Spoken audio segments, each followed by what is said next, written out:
আসসালামু আলাইকুম ভিউয়ার্স, আমি তৌফিকুল ইসলাম। আজকে আসছি একটা নতুন ভিডিও নিয়ে।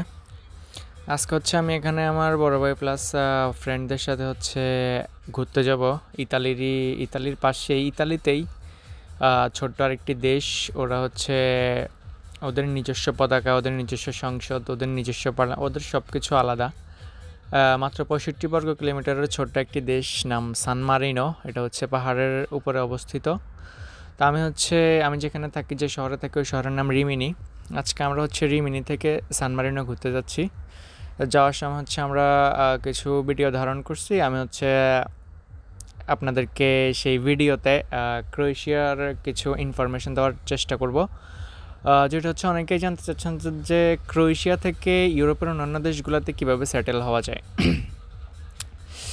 তো দেখেন, আমরা যারা ক্রোয়েশিয়াতে আসি বা ক্রোয়েশিয়াতে যারা আসবো, আমাদের কিউরিয়াসিটির শেষ থাকে না, আমাদের জানার শেষ থাকে না। আর আমরা যারা আসছি বা যারা আছে, তারাও যে আমরা এখনও সব কিছু জানি, বিষয়টা এরকমও না। আমার জ্ঞান খুবই কম।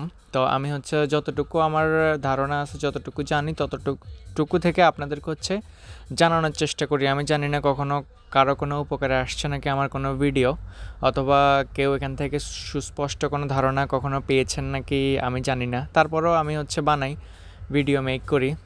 আমি কমেন্টগুলোতে আপনাদের থেকে ইন্সপিরেশন পাই। আমি দেখি যে আমার ভিডিওর মাধ্যমে অনেক কিছু জানতে পারেন। অ্যাটলিস্ট জাস্ট মেন্টালি আপনি প্রিপেয়ার্ড হয়ে আসতে পারেন যে ক্রোয়েশিয়া আসার পরে, আসার আগে, বা যে প্রসেসিংগুলো আছে এগুলো আপনাকে কিভাবে হ্যান্ডেল করতে হবে, কিভাবে আপনাকে সামনে আগাইতে হবে। তো আজকে যে বিষয়টা নিয়ে কথা বলবো সেটা আপনার ক্রোয়েশিয়া থেকে আপনি ইউরোপের অন্যান্য যে দেশগুলো আছে, ধরেন ক্রোয়েশিয়া থেকে উন্নত যে দেশগুলো আছে, আপনি সেগুলোতে কীভাবে সেটেল হবেন ক্রোয়েশিয়া থেকে। দেখেন, ক্রোয়েশিয়া 2023 সালের জানুয়ারিতে সেনজেন হয়েছে। সেনজেন হওয়ার কারণে আমরা যে সুবিধাটা পাইছি সেটা আমরা ক্রোয়েশিয়ার যে টিআরসি কার্ড আছে, সেই টিআরসি কার্ড দিয়ে আমরা সেনজেনের যে অন্য 27টা দেশ আছে, ওই দেশগুলোতে আমরা বর্ডার ফ্রি ভ্রমণ করতে পারি। মানে আমাদের কোনো ইমিগ্রেশন করা লাগে না। ইমিগ্রেশন ছাড়া আমরা যে কোনো দেশে যাতায়াত করতে পারবো বা পারি ক্রোয়েশিয়ার টিআরসি কার্ড দিয়ে। তো সেক্ষেত্রে অনেকেই জানতে চান যে এই টিআরসি কার্ড দিয়ে কি আপনি অন্য কোথাও কাজ করতে পারবেন নাকি? ইউরোপের Italy, France, Spain, German, Portugal, এগুলো থেকে আপনি কাজ করতে পারবেন নাকি এই টিআরসি কার্ড দিয়ে? তো আমি যতটুকু জানি, এই টিআরসি কার্ড দিয়ে আপনি শুধুমাত্র এখন পর্যন্ত লোকজন পোল্যান্ডে গিয়ে ওখানকার ওয়ার্ক পারমিট বের করে ওইখানে ফিঙ্গার দিয়ে ওখান থেকে কার্ড বানাইতে পারছে, ওখানে কাজ করা যায়। যদিও পোল্যান্ড আর ক্রোয়েশিয়ার স্যালারি রেঞ্জ কম্পেয়ার করলে প্রায় সেম। আপনি পোল্যান্ডেও 70-80-90 হাজার টাকা ইনকাম করতে পারবেন, ক্রোয়েশিয়াতেও 70-80 হাজার 90 হাজার টাকা বাড়িতে পাঠাতে পারবেন। এটা বেসিক। আর এরপরে কারো স্কিল্ড থাকলে বা কেউ ব্যবসা করলে তাদের হিসাব আলাদা। আপনি এমনি নর্মালি আপনি 70-80-90 হাজার টাকা বাড়িতে পাঠাতে পারবেন।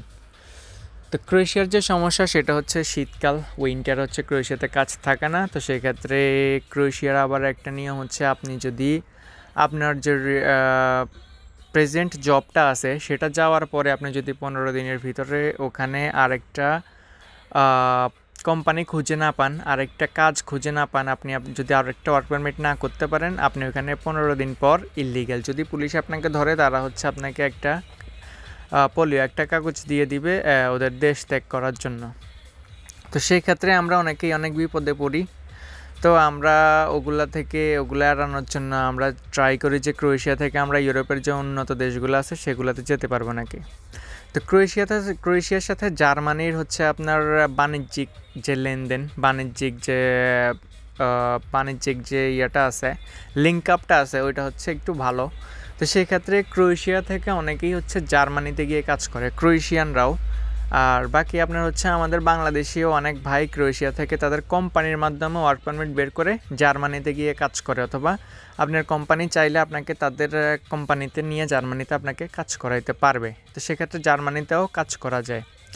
বাকি আপনি যদি ফ্রান্স, স্পেন, পর্তুগাল এগুলাতে ক্রোয়েশিয়ার টিআরসি কার্ড দিয়ে জব করতে চান, এটা সম্ভব না। ক্রোয়েশিয়ার টিআরসি কার্ড দিয়ে আপনি এগুলোতে শুধু ভ্রমণ করতে পারবেন, কিন্তু এগুলো এখানে কনভার্ট করে আপনি এখানে কাজ করতে পারবেন না, যেহেতু এটা টেম্পোরারি রেসিডেন্ট কার্ড।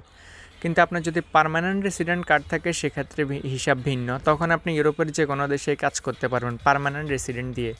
কিন্তু ক্রোয়েশিয়ার পার্মানেন্ট রেসিডেন্ট পাওয়া খুব একটা ইজি না, অনেক টাফ। এখন পর্যন্ত কোনো বাংলাদেশি পাইছে নাকি আমি জানি না, আমার জানা নাই, আমি শুনি নাই। যেহেতু আপনি ক্রোয়েশিয়ার যদি পার্মানেন্ট রেসিডেন্টটা আপনি নিতে চান, তাইলে হচ্ছে অর্জন করতে চান, তাইলে হচ্ছে আপনাকে ওইখানে 7-8 বছর থাকতে হবে। আর 7-8 বছর ওইখানে থাকা বা ওদের ভাষাটা অনেক কঠিন, ভাষাটা শেখাও আমাদের জন্য একটু টাফ। আর হচ্ছে ওখানকার জীবনযাত্রার মান অনেক কঠিন, যেমন খাবার দাবারের অনেক প্রবলেম, ট্রান্সপোর্ট প্রবলেম, ওদের আইন কানুন ইমিগ্রেন্টদের জন্য প্রবলেম, ও স্যালারি প্রবলেম, তারপর কোম্পানিগুলা প্লাস এজেন্সিগুলা করাপশন করে।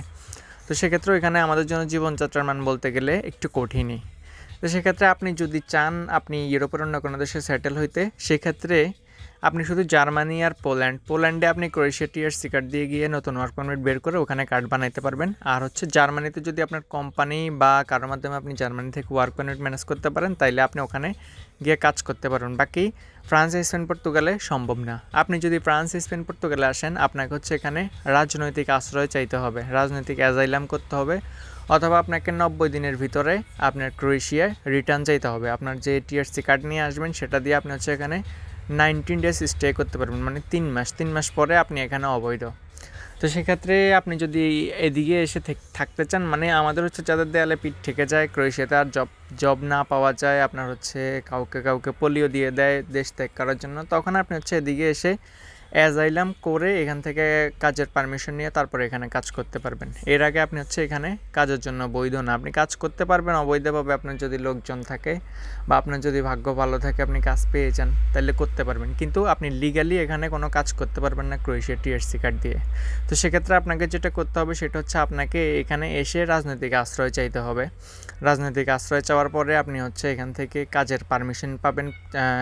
এখানে কোনো থানাতে 3-4 মাস, কোথাও 4-5 মাস, 6 মাস, 1 বছর লাগে।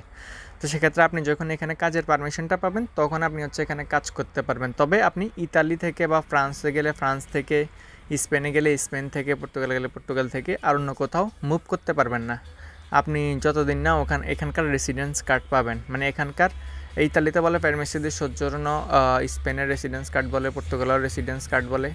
আপনি ওইগুলা পাওয়া পর্যন্ত আপনি হচ্ছে এখান থেকে অন্য কোথাও মুভ করতে পারবেন না, আপনাকে এখানেই থাকতে হবে।